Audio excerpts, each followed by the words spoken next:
Today, we're diving into the career and, really, the legacy of Dick Cheney. Without a doubt, one of the most consequential figures in modern American politics. You hear this description a lot, right? And it comes from supporters and critics alike. For him, this was never just a ceremonial role. It was a real center of power. So the question is, how on earth did he get there? And that's really the core question we're unpacking today. It's a journey that spans a half-century, and, it reveals a ton about how American power itself has evolved.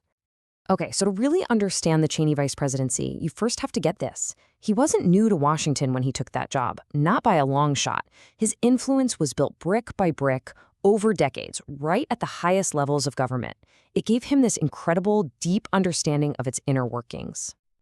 I mean, just look at the speed of his rise. It's kind of stunning. He starts as a congressional intern in '69, and in just 6 years, he becomes the youngest White House chief of staff in history, working for President Gerald Ford. Then he pivots, gets himself elected to Congress for Wyoming, and later comes back to the executive branch as Secretary of Defense for President George H.W. Bush.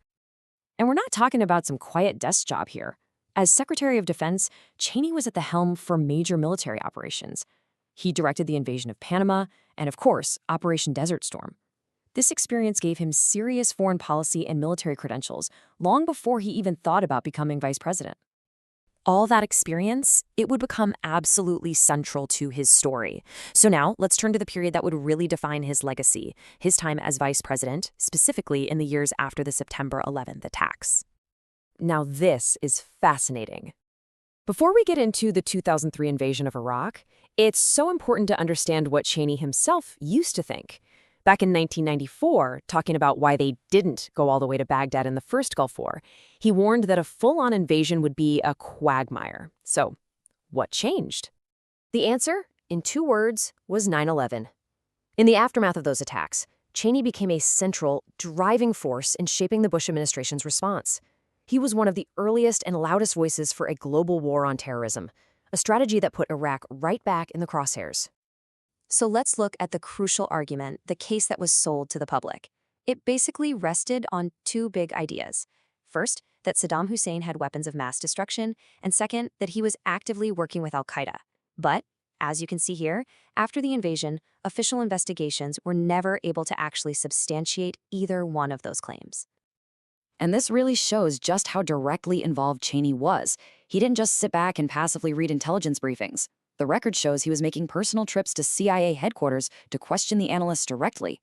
He kept pushing the idea of a link between Saddam and al-Qaeda, even though the 9/11 Commission itself later concluded there was no collaborative relationship. As you can probably guess, taking such an assertive role, especially on something as huge as the Iraq War, led to intense scrutiny and controversy. It really cemented his reputation as one of the most divisive political figures of the era. The numbers really tell the story here. Right after 9/11, in that moment of national unity, his approval rating was way up there at 68%. But look what happened. By the time he left office, after years of a brutal war and one controversy after another, it had just plummeted to 13%. That is a massive shift in how the public saw him. A huge part of the criticism against him really came down to his legal philosophy. Cheney was a staunch advocate for a stronger executive branch. He really believed that the reforms put in place after Watergate, things like the Foreign Intelligence Surveillance Act that put checks on government spying, had gone too far and were restricting the presidency too much. And then there was the whole CIA leak scandal, which was this really complex affair that went right to the top of his office. So what happened was a covert CIA agent's identity, Valerie Plame, was leaked to the press.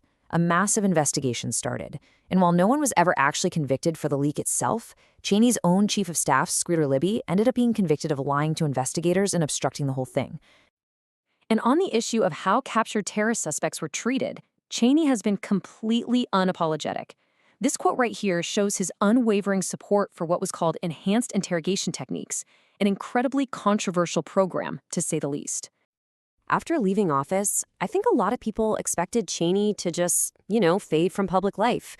But the final chapter of his career, well, it turned out to be just as surprising as all the rest. He started out as a vocal critic of President Obama's policies, but it was his break with the modern Republican Party that really made people's heads spin. He became one of the most prominent Republican critics of Donald Trump, calling him a threat to our republic.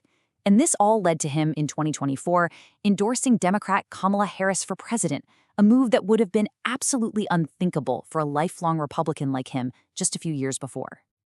So, how will he be remembered? As a patriot who did what he believed was absolutely necessary to protect the country, or as a dangerous ideologue who overstepped the bounds of his power? The truth is, there's no simple answer, which pretty much guarantees that Dick Cheney's legacy is going to be debated for generations to come.